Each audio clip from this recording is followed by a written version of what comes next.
Monsieur Vigier a la parole. Oui, merci Monsieur le Président, Madame la Ministre, Madame la Présidente de la Commission, Madame la Rapporteure. Moi, j'ai été très clair en démarrant la discussion générale, j'ai dit que je voterai ce texte. Pour autant, vous voyez comme quoi, par-delà les clivages, parce qu'on n'est pas dans la posture politique, je ne peux pas avoir dit tout à l'heure que depuis 3 ans, il y avait un vide juridique, on avance. Je regrette en revanche que la capacité d'écoute n'ait pas été toujours au rendez-vous et j'ai observé des incohérences. Incohérence, je vous l'ai dit, sur l'anatomopathologie. Madame la Ministre, vous verrez qu'un jour on aura un problème parce qu'il y a des examens accrédités et non accrédités. Et cela, j'espère qu'on n'aura pas, à un moment ou à un autre, à regretter cette décision. En tout cas, nous vous aurons dit quelle était notre vision. Sur l'accréditation, je pense que l'objectif de 100%, même s'il est exigeant, passe, comme je l'ai dit tout à l'heure, mais pas répondu, sur un assouplissement administratif. Il faut être à l'écoute des biologistes là-dessus. Sur l'article 6, je suis en désaccord total avec M. Touraine et je m'aperçois que là, les lobbyistes ont bien fait leur travail.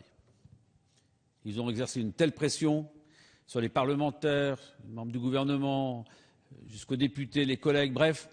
Et c'est dommage parce que je rappelle que la Haute Assemblée avait jugé dans un élan de sagesse qu'il ne fallait pas revenir là-dessus. Et cet article est revenu, ce n'est pas du tout pour opposer les uns aux autres. Je vous ai même fait une ouverture, jamais vous n'avez répondu, en disant que le décloisonnement, il fallait le faire dans les deux sens. Or, pas un mot, pas une proposition. Bon. Enfin, pour nos amis ultramarins, ils ont bien compris qu'au contraire, moi je ne considère pas qu'il y a deux France. Je considère qu'il n'y a qu'une seule France. Et que les habitants de tous les territoires peuvent avoir accès aux soins dans les meilleures conditions avec une accréditation, parce que c'est une exception française.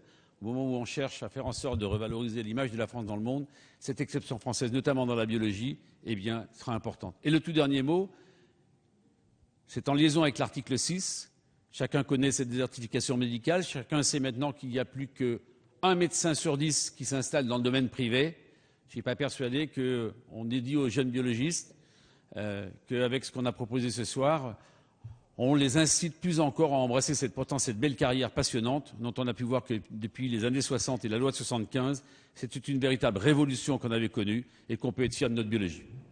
Merci.